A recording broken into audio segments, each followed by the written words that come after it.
Corona के बढ़ते खतरे के चलते बिहार में सभी कोचिंग सेंटर बंद के विरोध में छात्रों ने किया जमकर हंगामा। सासाराम में तोड़फोड़ के साथ आगजनी।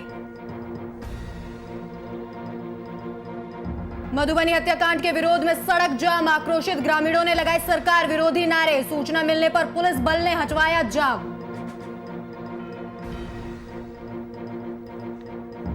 सरकार के फैसले का आदिवासी संगठन ने किया विरोध। राज्य सरकार को बताया आदिवासी विरोधी। सरकार ने रामनवमी और सरहुल के जुलूस निकालने पर लगाई रोक। बिहार बोर्ड ने जारी किया 10वीं क्लास का रिजल्ट। 10वीं में कुल 78.17% छात्र पास। पिछले साल के मुकाबले प्रदर्शन में गिरावट।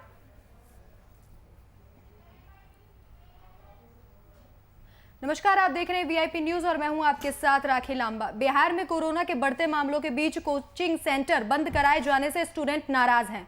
सोमवार को सासाराम में स्टूडेंट ने हंगामा किया और साथ ही तोड़फोड़ के साथ आगजनी भी हुई। इस मामले में पुलिस ने 9 छात्रों को गिरफ्तार किया है। एसपी छात्रों को समझाते रहे कि अपना भविष्य बर्बाद ना करें और अपने घर लौट जाएं और उपद्रव ना फैलाएं। कोरोना के चलते कोचिंग सेंटर बंद है जिनका छात्रों द्वारा विरोध किया गया और इस मौके पर जमकर हंगामा किया गया। छात्रों ने तो बिहार सरकार ने 11 अप्रैल तक सभी शिक्षण संस्थानों को बंद करने का फैसला सुनाया है, जिसमें प्राइवेट कोचिंग सेंटरों को भी शामिल किया गया है। सूबे में कोरोना के बढ़ते मामलों को देखते हुए सरकार ने यह फैसला लिया, लेकिन सरकार के इस फैसले से कई लोग नाराज हैं, कई छात्र नाराज हैं। वहीं छात्रों के एक बड़े तबके ने इस फैसले पर असहमति जताई। आज सुबह ये जानकारी मिली कि कोविड जो गाइडलाइन है उसको इन्फोर्स कराने के लिए जो नगर परिषद के जो कार्यपालक पदाधिकारी हैं और उनके साथ पुलिस बल गई थी। सभी को नियमों के बारे में बताया जा रहा था और उसका अनुपालन करने हेतु निर्देशित किया जा रहा था। उसी क्रम में कुछ लोगों के उकसाने पे जो कई सारे लोगों के द्वारा, जिसमें मुख्यतः स्टूडेंट्स थे, उनके द्वारा उपद्रव प्रारंभ कर दिया गया, पथराव किया गया और यहाँ पे जो शहर में विधि व्यवस्था की समस्या उत्पन्न की गई। इसके सूचना मिलते ही जो पुलिस पदाधिकारी और बल हैं और जिला प्रशासन के जो मजिस्ट्रेट हैं वो यहाँ पे उपस्थित हुए। जिला पदाधिकारी और मैं पुलिस अधीक्षक, हम सभी लोग यहाँ पे उपस्थित हुए। तो इस खबर पर जानकारी साझा करने के लिए हमारे संवाददाता आशुतोष हमारे जो साथ जुड़ गए हैं। आशुतोष, उग्र छात्रों ने खूब उत्पात मचाया और प्रदर्शन के दौरान आगजनी की गई, पत्थरबाजी की गई। सरकार के फैसले के विरोध में इतना आक्रोश जताया गया, क्या कुछ जानकारी आपके पास? जी बिल्कुल, आपको बता दूं कि जिस तरह से आज सासाराम पूरा रण क्षेत्र में तब्दील हो गया, उसी जो छात्र, उग्र छात्र थे, जमकर उत्पात मचाए और पूरे सासाराम के प्रखंडी और पोस्ट ऑफिस चौराहा पर उन्होंने सड़क जाम कर आगजनी की। उसके बाद प्रशासन लगभग 1 दर्जन से भी ज्यादा छात्रों को पकड़कर उनके ऊपर कार्रवाई करने का कार्य कर रही है और प्रशासन की तरफ से यही कहना है कि जो ये इस तरह का कार्य कराया गया है, जो उपद्रवी है, उनके ऊपर भी कड़ी से कड़ी प्रशासन कार्रवाई करेगी। जिस तरह से आज सासाराम में छात्रों का दबाव मचा है, वो पूरे जिला के लिए एक बहुत बड़ी खबर बन चुकी है। जी आशुतोष, सरकार का ये फैसला तो छात्रों की अच्छी चीजों के लिए ही है ना, कोरोना से बचाव के लिए है, तो उसके लिए इतना उग्र प्रदर्शन करना कि पुलिस बल वहां पर मौजूद रहा, इसके साथ ही फायरिंग भी की गई, आंसू गैस के गोले भी छोड़े गए, तो ये तो आंदोलन करने, ये तो आक्रोश जताने का कोई तरीका नहीं है। जी बिल्कुल, जो बिहार सरकार के द्वारा गाइडलाइन दी गई है कि अब फिलहाल जो है 5 से 6 दिनों तक स्कूल, कॉलेज और सभी शिक्षण संस्थानों को बंद कर दिया जाए, तो ये कहीं ना कहीं आम लोगों के लिए भी फायदेमंद होगी, क्योंकि कोरोना संक्रमण का दूसरा दौर चालू हो चुका है और लगातार आज जैसे कि इस घटना होने के बाद रोहतास सीएम धर्मेंद्र कुमार ने सारे सोशल मीडिया ग्रुपों में उन्होंने साझा किया है कि सोशल डिस्टेंसिंग का पालन करें, भीड़ से बचे और मास्क जरूर पहने। और ये जो घटना हुई है सासाराम में, इसको भी लेकर उन्होंने कहा है कि सभी छात्र सरकार के आदेशों का पालन करें और अपने स्वास्थ्य की चिंता जरूर करें। जी फिलहाल क्या कुछ स्थिति वहां पर बनी हुई है? जी बिल्कुल, अभी स्थिति बिल्कुल समान हो चुकी है, आवागमन शुरू हो चुका है। जो उपद्रवी छात्र थे उनको गिरफ्तार कर लिया गया है। बहुत से ऐसे छात्र, कितने छात्रों की गिरफ्तारी हुई है आशुतोष? जी गिरफ्तारी तो लगभग 1 दर्जन से ज्यादा हुई है, उनके ऊपर कार्रवाई की जा रही है प्रशासन ने साफ तौर पर कहा है कि किसी भी तरह का उनका आचरण प्रमाण पत्र नहीं बनाया जाएगा, ना ही उनकी कोई नौकरी मिल पाएगी। जी आशुतोष, इस तमाम जानकारी के लिए आपका शुक्रिया। तो छात्रों ने जमकर हंगामा किया और सरकार के फैसले का लगातार विरोध यहां पर छात्रों ने किया है। मधुबनी में क्षत्रिय समाज के 6 लोगों की निर्मम हत्या के विरोध में मशरक महमूदपुर SH 90 को पूरी तरह से जाम कर दिया गया और सरकार के विरोध में नारे लगाए गए। घंटों तक सड़क जाम रहने से दोनों तरफ वाहनों की लंबी कतारें लग गई। वहीं घंटों सड़क जाम की सूचना मिलने पर तमाम पुलिस के अधिकारी दल बल के साथ महमूदपुर पहुंचे और प्रदर्शनकारियों को समझा बुझाकर सड़क से जाम हटवाया।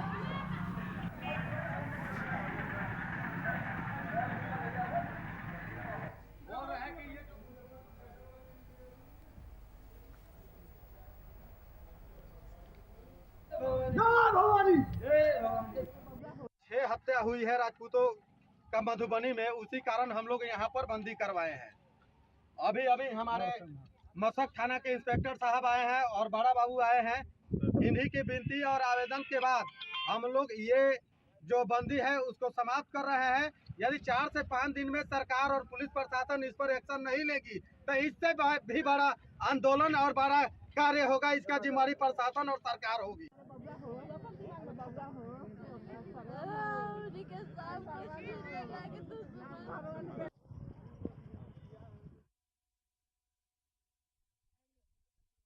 संहार के विरोध में सड़क जाम किया लोगों ने और इसके साथ ही पुलिस बल मौके पर पहुंचा और ग्रामीणों को समझा बुझाकर मौके से जाम को हटवाया। इस दौरान दोनों तरफ वाहनों की लंबी तो इस खबर पर जानकारी साझा करने के लिए हमारे संवाददाता राजू जायसवाल हमारे साथ जुड़ गए। राजू, नरसंहार के विरोध में लगातार ये प्रदर्शन इस तरीके के देखे जा रहे हैं और यहाँ ग्रामीणों ने जाम लगा दिया, जिसके बाद मौके पर पहुंचे पुलिस बल ने समझाकर लोगों से जाम हटवाया। क्या कुछ जानकारी?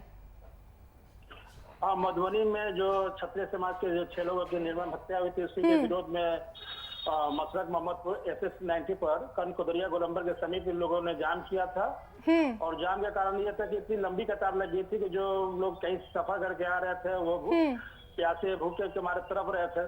खैर किसी तरफ पुलिस पहुंची मौके पर और समझा बुझाकर लोगों के को हटाया। लोगों की मांग थी कि जो भी दोषी उन्हें सख्त से सख्त सजा दी जाए, यही मांग थी और पुलिस ने समझा बुझाकर लोगों से सड़क खाली करवा लिया। जी राजू, इस तमाम जानकारी के लिए आपका शुक्रिया। तो ग्रामीणों ने जाम लगाया और सरकार के खिलाफ प्रदर्शन किया। मधुबनी में हुए नरसंहार को लेकर ग्रामीणों ने रोष जताया। इस दौरान सड़कों के दूसरे छोर पर दोनों तरफ लगातार वाहनों की लंबी कतारें देखी गई, जिसके बाद पुलिस बल मौके पर पहुंचा और ग्रामीणों को समझा बुझाकर मौके से जाम को हटवाया।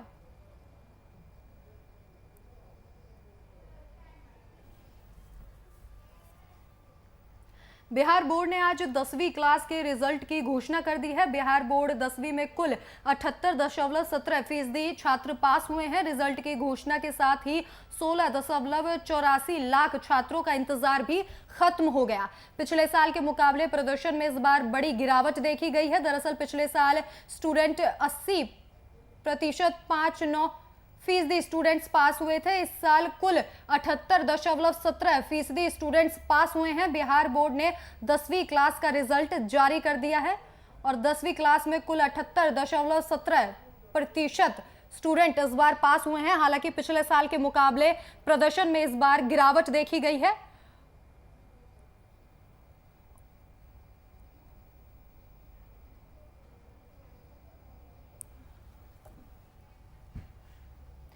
पूरे देश सहित बिहार में भी कोरोना संक्रमण के बढ़ते मामलों को देखते हुए बिहार सरकार ने लोगों को रोजगार सृजन के लिए कवायद शुरू कर दी है। इसी को लेकर ग्रामीण विकास विभाग ने उच्च स्तरीय बैठक की और ग्रामीण इलाकों में लोगों को मनरेगा योजना के तहत बड़े पैमाने पर रोजगार उपलब्ध कराने के लिए योजना तैयार करने के निर्देश दिए हैं।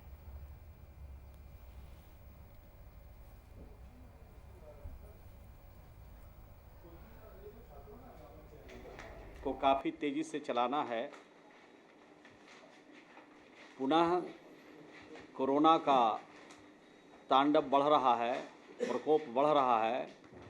ऐसे समय में राज्य में नए तौर तरीके से हम राज्य के गरीबों को कैसे काम दे सकें, उनको 2 जून की रोटी के लिए बाहर जाना नहीं पड़े, इस तरह के योजना बनाने का हमने आज अपनी बैठक में निर्देश दिया है अधिकारियों को।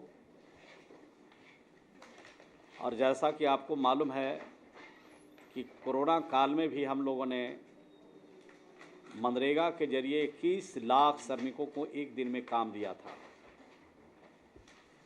तो इस प्रकार से योजना बना करके राज्य के श्रमिकों को, राज्य के गरीबों को काम देंगे। ग्रामीण विकास की योजनाओं को काफ़ी तेज़ी से चलाना है।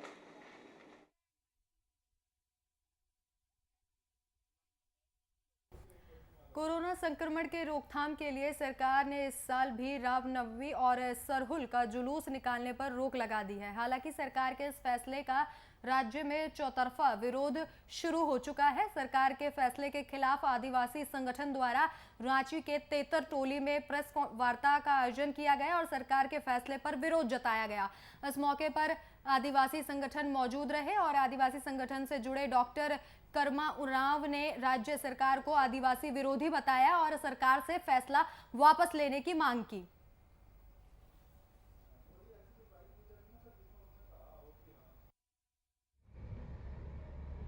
नहीं हुआ है। हम लोग सभी संगठनों की बैठक हो रही है, संगठन के शीर्ष नेताओं की बैठक हो रही है। इसमें हम लोग का निर्णय यही है कि आदिवासी के संस्कृति के सामने इस तरह से एक तरफा डिसीजन लेकर के आदिवासियों को चौराहे पे खड़ा कर दिया है राज्य सरकार ने और आदिवासी को किंग कर्तव्य मूड में डाल दिया है। और आदिवासी संस्कृति को आदिवासी मुख्यमंत्री होने के बाद भी वो समझते हैं। मुझे ऐसा लगता था कि वो समझ के अच्छा डिसीजन लेंगे और बीच का रास्ता निकालेंगे। निश्चित तौर से जो सरकार की मंशा है आदिवासियों के प्रति ठीक नहीं है, क्योंकि आदिवासी सरकार होने के बावजूद भी आदि सरहुल जो त्यौहार है इसमें किसी तरह का ना गाइडलाइन जारी किया है, ना आदिवासी समाज से बात करने का प्रयास किया है। अभी पूरे झारखंड में आदिवासी गांव घर में बहुत उत्साह का माहौल है। लोग बहुत हर्षोल्लास के साथ में सरहुल शोभा यात्रा में भाग लेने के लिए आते हैं और इस बार भी पूरी तैयारी किया जा चुका है। लेकिन जिस तरह से सरकार का निर्देश आया है कि इस बार सरहुल शोभा यात्रा नहीं निकाली जाएगी। नवादा में हुई जहरीली शराब से हुई मौत के मामले में को लेकर अब भाकपा माले ने प्रेस कॉन्फ्रेंस का आयोजन किया। माले विधायक ने सरकार पर निशाना साधते हुए कहा कि प्रशासनिक लापरवाही से नवादा में मौत का आंकड़ा बढ़ा है। साथ ही डीएम और एसपी पर कार्रवाई करने की मांग भी की गई।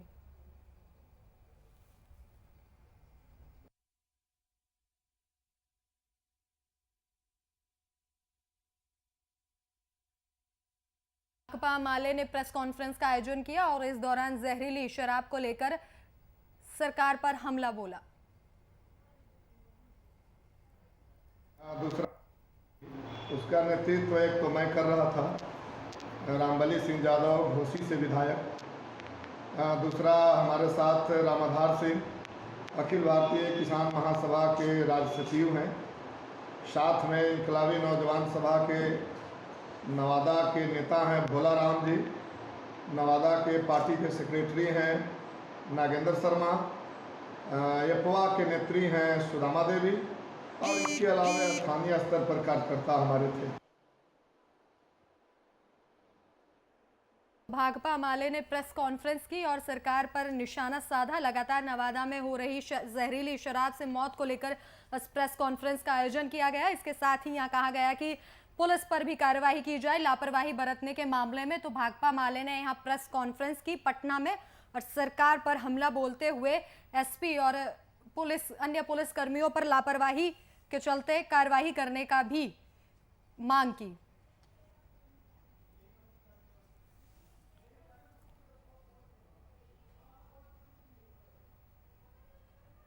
तो भाकपा माले ने यहां पर प्रेस कॉन्फ्रेंस की। जहरीली शराब को लेकर नवादा में लगातार जहरीली शराब से मौत का आंकड़ा दिनों दिन बढ़ता जा रहा है और उसी को लेकर भाकपा माले द्वारा प्रेस कॉन्फ्रेंस की गई और इसके साथ ही उचित कार्रवाई की भी मांग की गई।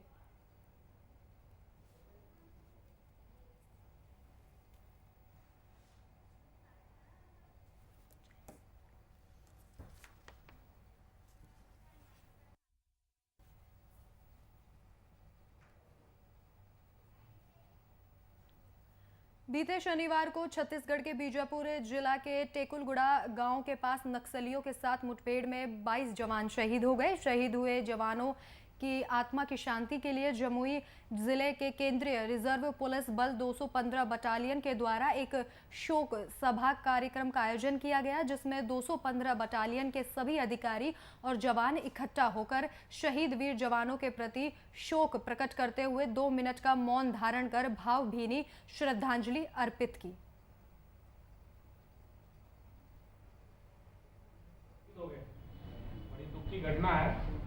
जिसके साथ होता है उसको, जो हमारे शहीद हुए जितने भी कार्मिक है, बहादुर जवान, उनकी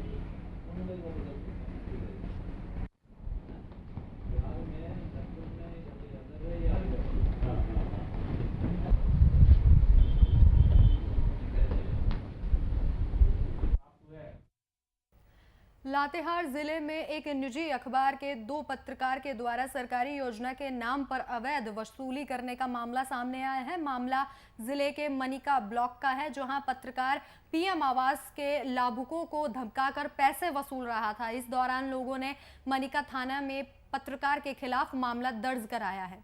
तो सरकारी योजना के नाम पर अवैध वसूली का ये मामला सामने आया है, जहां 2 पत्रकारों के द्वारा अवैध वसूली की जा रही थी, जिसका ये पूरा मामला लोगों ने जाकर थाने में इसकी शिकायत दी की, जिसके बाद फिलहाल पुलिस कार्रवाई कर रही है।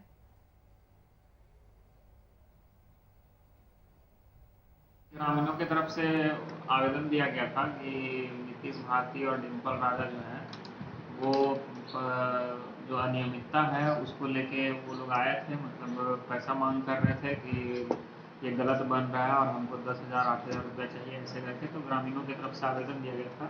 हम लोग आवेदन इसलिए दिए हैं कि प्रधानमंत्री आवास से हर जगह से पैसा ठगाया जा रहा है और जा के घर में धमकाया जा रहा है कि इतना पैसा नहीं दीजिएगा तो आप लोग के ऊपर FIR कर देंगे और केस हो जाएगा। इस तरह से कह करके वो पैसा वो बहुत जगह से झटक के ला रहे हैं। किसके द्वारा धमकी दिए जा रहा है? वो अपने से धमकी देता था और हमको भी धमकी दिया है वो कि हम घर बन रहा था बेटा के नाम पर कि आपका बेटा कैसे घर बन रहा है और गरीब आदमी कैसे नहीं घर बन रहा है। समस्तीपुर ब्लॉक के मोरदीवा पंचायत के प्राथमिक स्वास्थ्य केंद्र में स्पेशल कोविड-19 अस्पताल की हालत बद से बदतर हो चली है। जिला प्रशासन द्वारा बेड का कोविड-19 स्पेशल अस्पताल बनाया गया था, जहां अब ऑक्सीजन मशीनें धूल से भरी हुई हैं और ऑक्सीजन सिलेंडर की कमी भी देखने को मिल रही है। वहीं अस्पताल में डॉक्टर भी नजर नहीं आ रहे।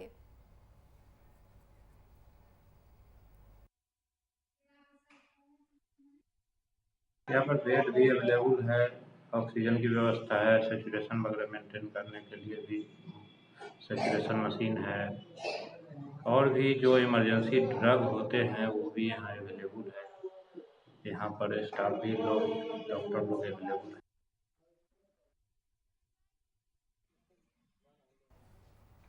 पलामू में विवाहिता के साथ दुर्व्यवहार का सनसनीखेज मामला सामने आया है। मामला जिले के चैनपुर थाना क्षेत्र का है, जहां ग्रामीणों ने महिला के बाल मुंडवाकर उसके चेहरे पर कालिख पोत दी और साथ ही ग्रामीणों ने महिला की पिटाई भी की।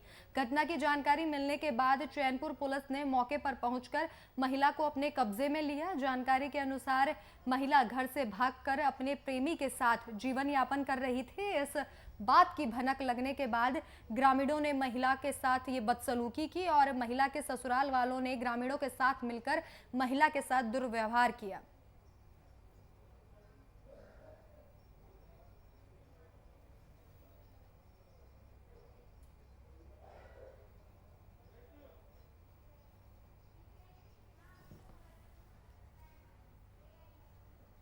लखीसराय किउल थाना क्षेत्र खगोर बस्ती में बीती रात अचानक भीषण आग लग गई, जिसमें 20 घर जलकर राख हो गए और शॉर्ट सर्किट की वजह से ये आग लगी। इस घटना में घर में रखे लाखों का सामान जलकर राख हो गया। इस घटना का पूरा कारण शॉर्ट सर्किट बताया जा रहा है और 20 घर इसकी जद में आ गए, जिसके बाद पीड़ित परिवार लगातार मुआवजे की मांग कर रहे हैं। और तस्वीरों में आप देख सकते हैं कितनी भीषण आग लगी हुई है। इस आग की जद में आकर 20 घर जलकर राख हो गए।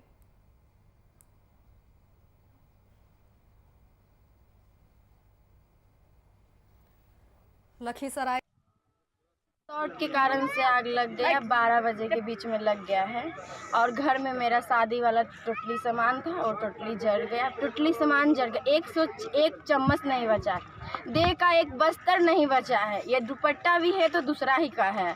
कितने घर में लगभग आग लगी है? ये लगभग 25 घर में आग लगा है। अब तक से कोई अधिकारी यहाँ आए क्या? नहीं, कोई नहीं आए।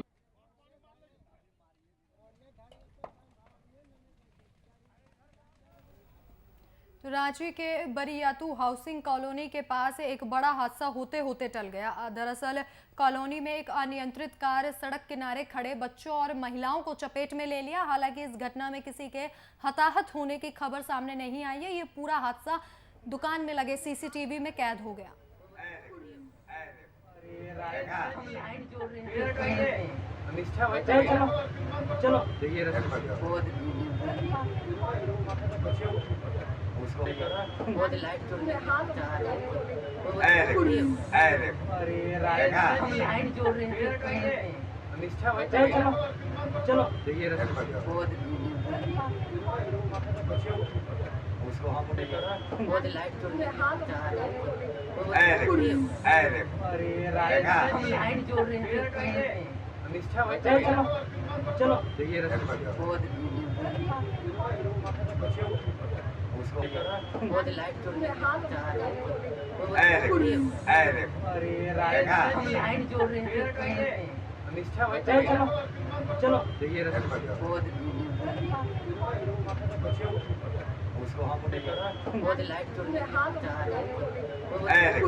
भागलपुर के सबौर थाना क्षेत्र के रामपुर में एक रफ्तार के कहर ने एक बच्चे की जान ले ली और घटना के बारे में बताया जा रहा है कि रामपुर निवासी चंचल ठाकुर का 8 साल का बेटा अमित कुमार शौचालय से वापस घर लौट रहा था। इसी दौरान तेज गति से आ रहे अनियंत्रित हाईवा के चपेट में आने से वो बुरी तरीके से जख्मी हो गया, जिसके बाद स्थानीय लोगों ने आनन फानन में बच्चे को इलाज के लिए भागलपुर अस्पताल भेजा। तो तेज रफ्तार का कहर जिसने बच्चे की जान ले ली। भागलपुर का ये पूरा मामला। हालांकि अस्पताल पहुंचने के बाद डॉक्टरों ने बच्चे को मृत घोषित कर दिया। अनियंत्रित हाईवा की चपेट में आया था युवक। यह बच्चा हाईवा की चपेट में आया था, जिसके बाद इसे अस्पताल ले जाया गया। हालांकि डॉक्टरों ने अस्पताल ले जाकर बच्चे को मृत घोषित कर दिया।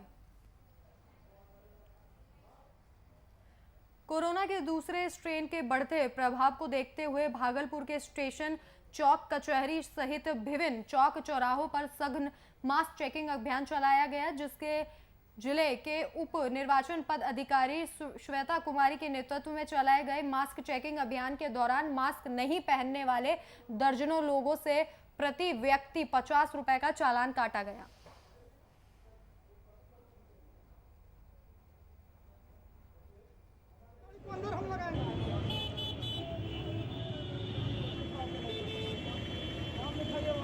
तुम्हारी जिम्मेदारी बनती है।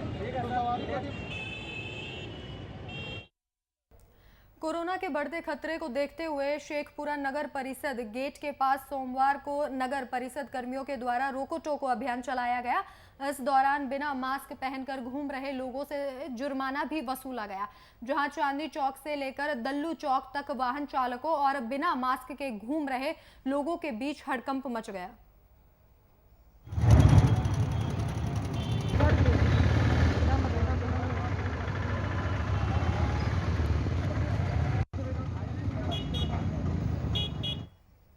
शेखपुरा जिले में लगातार कोरोना संक्रमितों की संख्या बढ़ रही है। पिछले 24 घंटे के अंदर 3 संक्रमित मरीज मिलने से अब कुल संक्रमित की संख्या 26 हो गई है। इसकी पुष्टि करते हुए civil surgeon doctor Krishna Murari Prasad Singh ने बताया कि बरबीघा ब्लॉक से 3 संक्रमित मरीज मिले हैं, जिसे शेखपुरा शहर के जखराज स्थान स्थित कोविड-19 सेंटर में रखा गया है। इसके साथ ही उन्होंने बताया कि जिले में अब तक कोरोना संक्रमित मरीजों की 2 लोगों की मौत भी हो चुकी है।